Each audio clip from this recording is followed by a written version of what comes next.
வணக்கம். இது mister gold கடலெண்ணெய் வழங்கும் ரசிக்க ருசிக்க பவர்ட் பை டக் டக் பெருங்காயம்.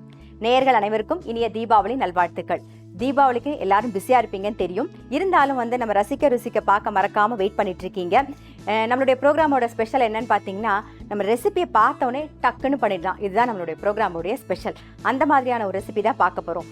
தீபாவளிக்கு இது வரைக்கும் நீங்கள் ஸ்வீட்டோ ஸ்நாக்ஸோ பண்ணலை அப்படின்னா கூட இப்போ பண்ண போகிற ரெசிபியை பார்த்துட்டு டக்குன்னு பண்ணிடலாம். ஸோ நமக்காக தீபாவளி ரெசிபி பண்ணி காட்ட வராங்க மிஸ்ஸஸ் ஜெயலட்சுமி ரங்கநாதன். வணக்கம்மா. வணக்கம் சித்ரா. தீபாவளி நல்வாழ்த்துக்கள் உங்களுக்கு. நன்றி சித்ரா, உங்களுக்கும் என்னுடைய தீபாவளி நல்வாழ்த்துக்கள். சந்திரோதய செவ்வானத்தின் அழகு நிலாவாக தோன்றும் உங்களை இந்த அழகான மாலை வேளையில் சந்திப்பதில் எனக்கு மிகவும் சந்தோஷம். நம்மளுடைய இந்த சந்திப்புக்கு காரணமான ஜெயா டிவிக்கு என் பணிவான நன்றியை வணக்கத்தையும் தெரிவித்துக் கொள்கிறேன். ஜெயா டிவியை பற்றி நான் 4 வரி கவிதை சொல்லலான்னு. எண்ணில் சிலருக்கும் என்னை போல் பலருக்கும் வாய்ப்பளித்து 8 திக்கும் பரவி தன் முத்திரையை பதித்து வரும் ஜெயா டிவிக்கும் அதில் பணிபுரியும் நண்பர்கள் அனைவருக்கும் என் இனிய தீபாவளி நல்வாழ்த்துக்கள். இப்போ தீபாவளி ஸ்பெஷல் என்ன பண்ண போறீங்க? இனிப்பு சேவு. இது இனிப்பு சேவுன்னு சொல்லலாம், இல்லை இனிப்பு காராச்சேவுன்னு சொல்லலாம், எப்படி வேணுமாலும் சொல்லலாம், இல்லை சீனி சேவுன்னு சொல்லலாம். இது திருநெல்வேலியில் ரொம்ப ஸ்பெஷலான இனிப்பு. இது இனிப்பு காரா சேவு செய்ய என்னென்ன வேணுங்கிறத நம்ம பார்த்துட்டு வந்துடலாம். இனிப்பு சேவு செய்ய தேவையான பொருட்கள்: கடலை மாவு 1 கப், சர்க்கரை 1 கப், அரிசி மாவு 1/4 கப், நெய் தேவையான அளவு, ஏலக்காய் தேவையான அளவு. இனிப்பு சேவ் செய்ய தேவையான பொருட்கள் என்னென்னு பார்த்தாச்சு. இப்போ எப்படி பண்ணுறது அப்படிங்கிறத பார்க்கலாம் வாங்க. இப்போ எப்படி பண்ணணும்னு சொல்லுங்கம்மா. 1 கப்பு கடலை மாவு இதை போட்டுக்கிறேன். நம்ம எந்த கப்பால் கடலை மாவு எடுத்துக்கிறோமோ அதே கப் அளவுக்கு 1/4 கப்பு அரிசி மாவு போடணும். நீங்க கவிதையெல்லாம் எழுதிங்க இல்லையா? எந்த வயசுலேருந்து கவிதையெல்லாம் எழுத ஆரம்பிச்சீங்க? கவிதை நான் 1 வருஷமா தான் நான் எழுதுறேன். பதிலாக சும்மா 4 வரி எழுதிட்டு இருந்தேன். என்னுடைய ஃப்ரெண்ட்ஸோட சர்க்கிள்க்கெல்லாம் நான் அனுப்பிட்டு இருந்தேன். ஸோ அவளாம் அது ரொம்ப நல்லா இருக்கு சொன்னா. அப்படியே கொஞ்சம் கொஞ்சமாக எழுதுனேன். என்னதான் எனக்கு தோன்றதை நான் எழுதுவேன். என்னுடைய கவிதை எனக்கு மோஸ்ட்லி எனக்கு நிலா, சூரியன், பூக்கள், கடல் இதை மாதிரி வச்சுதான் எனக்கு கவிதை எழுத பிடிக்கும். சோக கவிதை எழுத எனக்கு பிடிக்காது. வேண்டாம், சோகமே வேண்டாம். நமக்கு எப்பயுமே ஜாலியா இருக்கணும். அதான் கரெக்டா. ஏலக்காய் நமக்கு உங்களுக்கு நிறைய வாசனை வேணுமானா நிறைய போட்டுக்கோங்க, இல்லை கொஞ்சமாக போதும்னா கொஞ்சம் போட்டுக்கோங்க. ஓகே. இப்போ இதில் நான் 2 ஸ்பூன் நெய் விட போகிறேன். இது எந்த ஒரு ஸ்பெஷல்னு சொல்லவே இல்லை. இது திருநெல்வேலி ஸ்பெஷல் சீனி சேவு. இது சீனி சேவுன்னு சொல்லலாம், இல்லை இனிப்பு சேவுன்னு சொல்லலாம். ஓகே.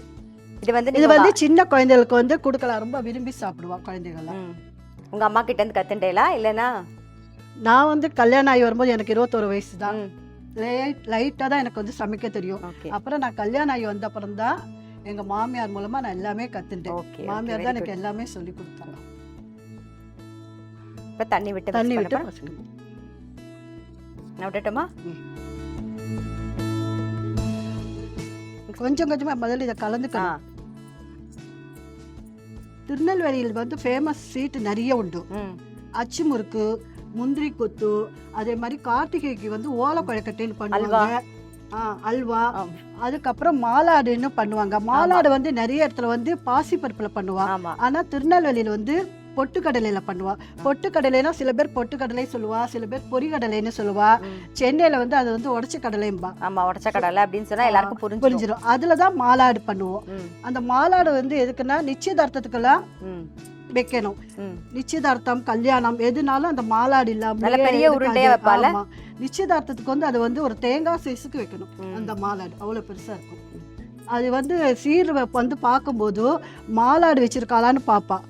மாலாடு இருந்தா அது எவ்வளவு பெரிய சைஸுக்கு அந்த மாலாடு வச்சிருக்கோன்னு அவ பாப்பா. அதை டெஸ்ட் பண்ணி பாப்பா. என்ன அர்த்தம்? அவ்வளவு பெரிய சைஸ், அவ்வளவு பெரிய சைஸ் இருக்கணும் அவளுக்கு. அப்பதான் அவள் இந்த மாப்பிள்ளையாத்து கடலுக்கெல்லாம் பொன்னாத்துல இருந்து இவ்வளவு பெருசா பண்ணிருக்காளேன்னு அவளுக்கு பெருமையா இருக்கும். அதே மாதிரி அச்சு முறுக்கு, முந்திரி கொத்து, இது எல்லா பறந்த வீடுமே திருநெல்வேலி தான்.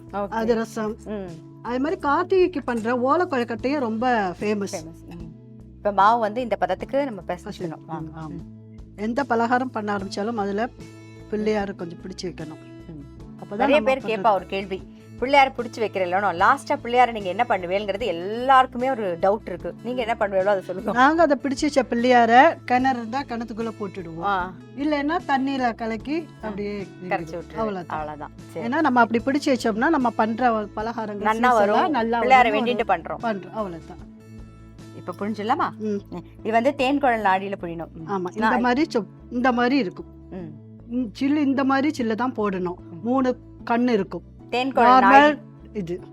ஏன்னா வேற 3 கண் உள்ள நாடி வந்து அது வந்து முள்ளு முறுக்குக்கு பண்ற இது வந்து நார்மலா பண்ற தேங்குழல் இது சில்ல போட்டணும். எண்ணெய் காஞ்சிடுத்து புழிஞ்சிடலாம்.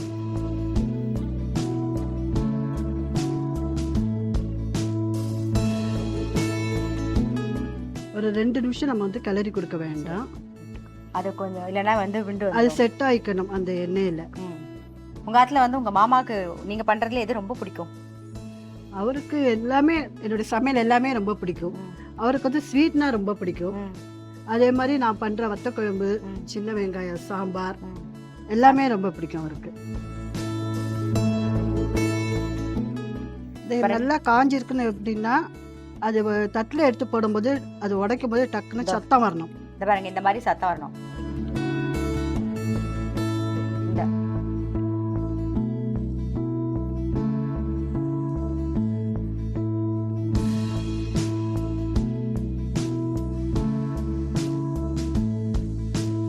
இதுக்கு வந்து வெண்ணெயெல்லாம் நம்ம போட்டு பிசையல, நம்ம வந்து சூடான எண்ணெய் மட்டும் தான் போட்டுருக்கோம். நெய் 2 ஸ்பூன் விட்டுருக்கோம் போதும். வெண்ணெய் எல்லாம் தேவையில்லை. வெண்ணெய் தேவை வேணுமானா வெண்ணெய் போட்டுக்கலாம், நெய்க்கு பதிலா வெண்ணெய் சேர்த்துக்கலாம். நம்ம இப்போ இது வேகிறதுக்குள்ள நம்ம வந்து சக்கரை பாகு வச்சுக்கலாம்.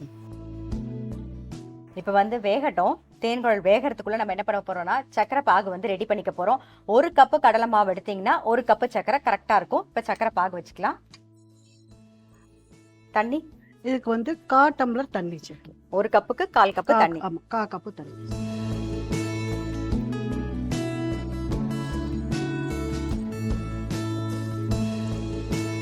இதுக்கு வந்து பாகு பதம்லாம் இருக்கு இல்லையா? ஆமா. எந்த மாதிரி வந்து அந்த பாகு நல்லா கொதிச்ச உடனே ஒரு சின்ன கிண்ணத்துல தண்ணி எடுத்து வச்சு இந்த பாகு அதுல விட்டோம்னா அது உருட்டுற பதத்துக்கு வரும். தக்காளி பதம் மாதிரி. தக்காளி பதத்துக்கு மேல வரணும். சரி, கரையட்டும். இப்போ வந்து நம்ம என்ன பண்ண போறோம்? சக்கரை பாகு ரெடி ஆயிடுதா? ஆமா, ரெடி ஆயிடுத்து பார்க்கணும். இது வந்து இப்படி கிண்டிட்டு இந்த தண்ணி இருக்கு பார்த்தீங்களா, தண்ணில சேவும் பொரிச்சு வச்சாச்சு. நாம இதை உடைச்சிக்கணும் இல்லையா? ஆமா, இதை வந்து சிண்டுரல் நீட்டத்துக்கு உடைச்சிக்கணும். ஓகே. இது வந்து இப்படி பார்த்தோம்னா இது வந்து உருட்டுற பதத்துக்கு வரணும். ஓகே. தக்காளி பதத்துக்கும் கொஞ்சம் கூட வரணும். ஆமா, இன்னும் கொஞ்சம் ஆகணும். இன்னும் ஒரு 5 நிமிஷம் ஆகணும். அதுக்குள்ள சிண்டுரல் சைஸுக்கு இதை வந்து சின்ன சின்னதா உடைச்சு வச்சுக்கலாம்.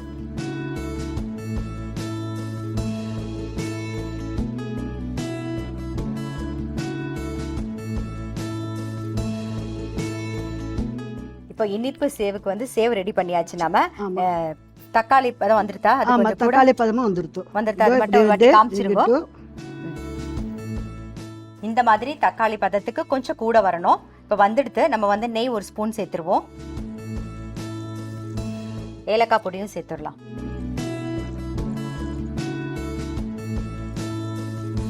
இப்போ இதுல வந்து அடுப்பை நல்லா சிம்மில் வச்சுக்கணும். சிம்மில் வச்சு இதை நம்ம இப்படி கட் பண்ணி வச்சிருக்கிற இதை போட்டு அப்படியே கிளறணும்.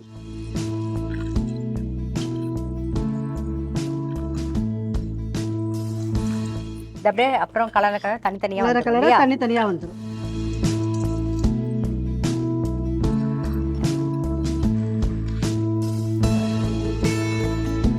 கொஞ்சம் ஆறின உடனே மேல வந்து அந்த சர்க்கரையோட ஒயிட் கோட்டிங் அழகா வந்துடும். இது வந்து சாப்பிட்றதுக்கு ரொம்பவே டேஸ்டா இருக்கும். ஆனா மறக்காம இது நீங்க வந்து ஜீனி பாகல போட்டு கிண்டும் போது அடுப்பை வந்து சிம்ல வச்சுக்கணும்.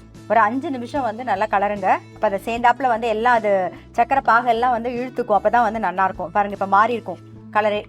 நம்ம போடும்போது இருந்ததுக்கும் இப்ப இருக்கிறதுக்கும் கலர் நல்ல சேஞ்சஸ் தெரியும். மேலாட பூத்த மாதிரி வரும். ஜீனி பாகு எல்லாமே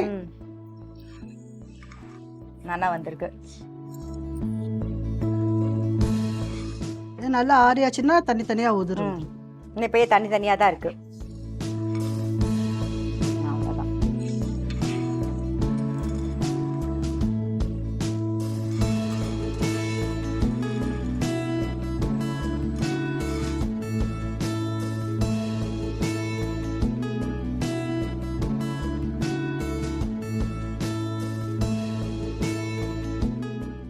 இனிப்பு சேவ் செய்முறை: ஒரு பவுல்ல கடலை மாவு, அரிசி மாவு, நெய், ஏலக்காய் பொடி சேர்த்து நல்லா பிசைஞ்சுக்கணும். கொஞ்சம் தண்ணி விட்டு கெட்டிமா பிசைஞ்சுக்கணும். பிசைஞ்ச மாவை தேன்குழல் நாடியில வந்து எண்ணெய் காஞ்சதுக்கு அப்புறமா பொரிச்சு எடுக்கணும். அதுக்கப்புறம் சர்க்கரை 1 கப்பு சர்க்கரைக்கு 1/4 கப்பு தண்ணி விட்டு நல்ல பாகு பதம் வரணும். பாகு பதம்னா தக்காளி பதத்துக்கு கொஞ்சம் கூட வரணும். வந்ததுக்கு அப்புறமா நம்ம பொரிச்சு வச்சிருக்கோம் இல்லையா தேன்குழல், அதையும் அதிலேயே போட்டு நல்லா மிக்ஸ் பண்ணுங்க. அடுப்பை சிம்ல வச்சுக்கோங்க. பாகு பதம் வந்ததுக்கு அப்புறமா சிம்ல வச்சு கைவிடாம கிளறிட்டே வருங்க. சேர்ந்து வரும். வந்ததுக்கு அப்புறம் ஆஃப் பண்ணிட்டீங்கன்னா நம்மளுடைய இனிப்பு சேவ் வந்து ரெடி.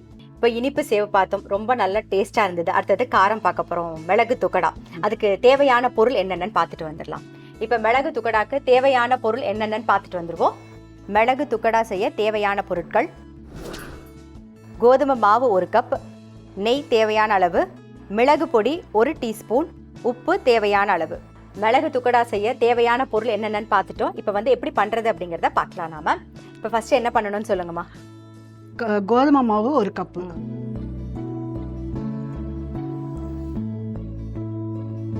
நெய் வந்து இந்த ஸ்பூனுக்கு ஒரு 2 ஸ்பூன். ஓகே, 1 கப்பு கோதுமை மாவுக்கு 2 டீஸ்பூன் வந்து நெய். மிளகு வந்து 1 ஸ்பூன். இது வந்து உங்களுடைய காரத்துக்கு தக்கன நீங்க வந்து கூட்டி குறைச்சி பண்ணிக்கலாம், மிளகு போட்டுக்கலாம். இப்போ நம்மளோட டக் டக் பெருங்காயம் சேர்த்துடலாம். இன்னும் நல்ல வாசனையா இருக்கும் நம்மளுடைய என்ன சொல்றது மிளகு துக்கடா. கொஞ்சம் பெருங்காயம் ஒரு 1/2 ஸ்பூன் போடுங்க. உப்பு, டக் டக் பெருங்காயம் சேர்க்கறதுனால இது வந்து சுவை வந்து இன்னும் கூட கொஞ்சம். ஆமா, உப்பு போட்டுருங்க. நீங்க நானே போட்டுறேன்.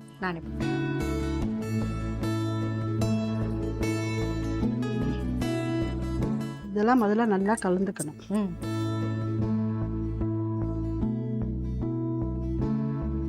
நெய் விடுறதுனால எண்ணெய் விட வேண்டாம். ஆக்சுவலா இப்ப வந்து நீங்க இப்ப மழை காலம், அதனால வந்து மிளகு சேர்த்து பண்றீங்க. வேணும்னா நம்ம வந்து ரெட் சில்லி பவுடர் போட்டுக்கலாம், நல்லா இருக்கும். இது மிளகு சேர்த்து பண்றதுனால சின்ன கொஞ்சம் கூட கொடுக்கலாம், நம்ம தாராளமா கொடுக்கலாம். நல்லா இருக்கும், தொண்டைக்கு நல்லா இருக்கும். என்னதான் பொரிச்ச ஐட்டமா இருந்தா கூட நல்லா இருக்கும், நல்லா இருக்கும்.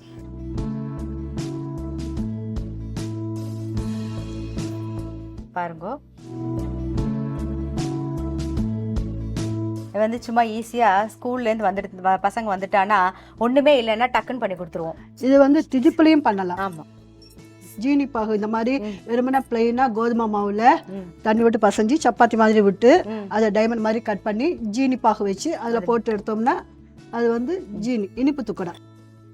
இந்த மாதிரி பூரிக்கும் சப்பாத்திக்கும் பசைவோம் இல்லையா, அந்த இதில் பசையாம நடுவா இருக்கணும். இது ஓகே, இந்த மாதிரி இருக்கணும். இப்போ இட்டுடலாமா? இட்டுடலாம். இப்போ மாவு நல்லா பிசைஞ்சாச்சு, இட ஆரம்பிச்சிடலாமா? இட ஆரம்பிச்சிடலாம். இதை வந்து சின்ன சின்ன உருண்டையா உருட்டிக்கணும். ஓகே, அரிசி மாவை தொட்டு இட்டுக்கலாம். ஆமா, அரிசி மாவையும் தொட்டு விட்டுக்கலாம், கோதுமை மாவையும் தொட்டு விட்டுக்கலாம். அரிசி மாவும் போது உங்களுக்கு ஒட்டாம வரும், அப்ப எண்ணெயும் வீணாகாது நமக்கு, அதனால தான்.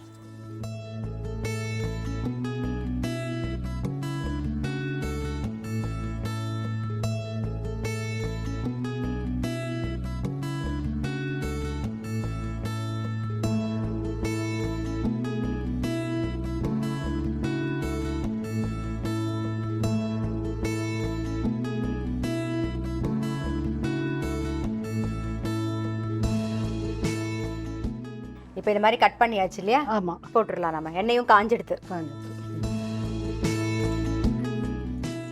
இதை போட்டோன்னா அடுப்பை வந்து சிம்மில் வச்சுக்கோங்க.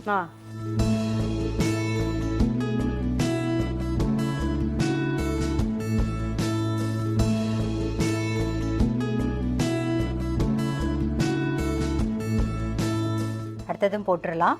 இதே மாதிரி எல்லாமே பொரிச்சு எடுத்துருவோம் நம்ம.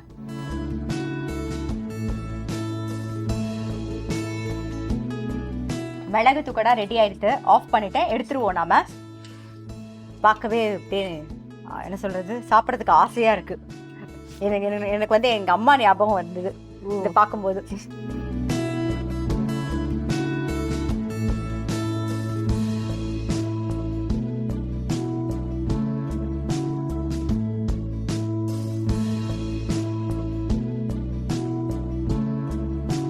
மிளகு துக்கடா செய்முறை: ஒரு பவுல்ல கோதுமை மாவு, நெய், மிளகு பொடி, உப்பு சேர்த்து நல்லா மிக்ஸ் பண்ணிக்கோங்க. அப்புறம் தேவையான அளவு தண்ணி விட்டு பூரி மாவு பதத்துக்கும் இல்லாமல் சப்பாத்தி மாவு பதத்துக்கும் இல்லாமல் அதுக்கு நடுவுல் பதத்துக்கு பிசைஞ்சு வச்சுக்கணும். பிசைஞ்சிட்டு எப்பயும் போல் சப்பாத்தி திரட்டுற மாதிரி திரட்டி கட் பண்ணிவிட்டு எண்ணெய் காஞ்சதுக்கு அப்புறமா எண்ணெயில் போட்டு பொரிச்சு எடுத்துருங்க. அவ்வளோதான், ரொம்ப சிம்பிள். வெள்ளை கிறிஸ்பியாகவும் உள்ள சாஃப்டாகவும் இருக்கும். நம்மளுடைய மிளகு துக்கடா ரெடி ஆகிடும். தீபாவளி ஸ்வீட் இனிப்பு சேவ் அப்புறம் மிளகு துக்கடா ரெண்டும் ரெடியாக இருக்குது. இப்போ வந்து நான் டேஸ்ட் பார்க்க போகிறேன். ஃபஸ்ட்டு ஸ்வீட், அப்புறம் காரம்.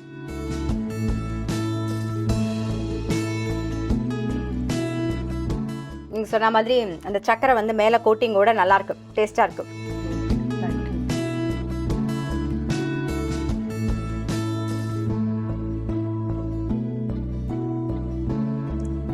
அந்த மிளகு காரம் தெரியுது, நல்லாயிருக்கு. நீங்கள் சொன்ன மாதிரி தான் வெளியில் கிறிஸ்பாகவும் உள்ளே வந்து சாஃப்டாகவும் இருக்குது, நல்லாயிருக்கு, டேஸ்ட்டாக இருக்குது. ஸோ கண்டிப்பாக வந்து இந்த தீபாவளி ரெசிபி வந்து நீங்கள் ட்ரை பண்ணி பாருங்கள். இது வரைக்கும் தீபாவளிக்கு பட்சணம் பண்ணலை, என்னடா பண்ணுறது அப்படின்னு யோசனை பண்ணிட்டு இருந்தீங்கன்னா பார்த்தோன்னே டக்குன்னு பண்ணிடலாம். ஸோ கண்டிப்பாக வந்து ட்ரை பண்ணி பாருங்கள். எனக்கு வாய்ப்பளித்த ஜெயா டிவிக்கு மிகவும் நன்றி. அனைவருக்கும் எனது இனிய தீபாவளி நல்வாழ்த்துக்கள். தேங்க்யூ. சித்ரா, உங்களுக்கும் எனது இனிய தீபாவளி நல்வாழ்த்துக்கள். தேங்க்யூம்மா, இனிய தீபாவளி நல்வாழ்த்துக்கள். நன்றி சித்ரா. நீங்களும் இந்த ரசிக்க ருசிக்கையில் கலந்துக்கணும் அப்படின்னா கீழே வர மெயில் ஐடியில் உங்கள் பேர், வயசு, ஃபோட்டோ, அப்புறம் என்ன ரெசிபி பண்ண போகிறீங்க அப்படிங்கிற டீட்டெயிலோட வந்து மெயில் பண்ணுங்கள். நீங்களும் இந்த ப்ரோக்ராமில் கலந்துக்கலாம். நான் அடுத்த ஒரு எபிசோடில் சந்திக்கிறேன். அதுவரை உங்களிடமிருந்து விடைபெறுவது உங்கள் சித்ரா முரளி. எல்லாருக்கும் இனிய தீபாவளி நல்வாழ்த்துக்கள்.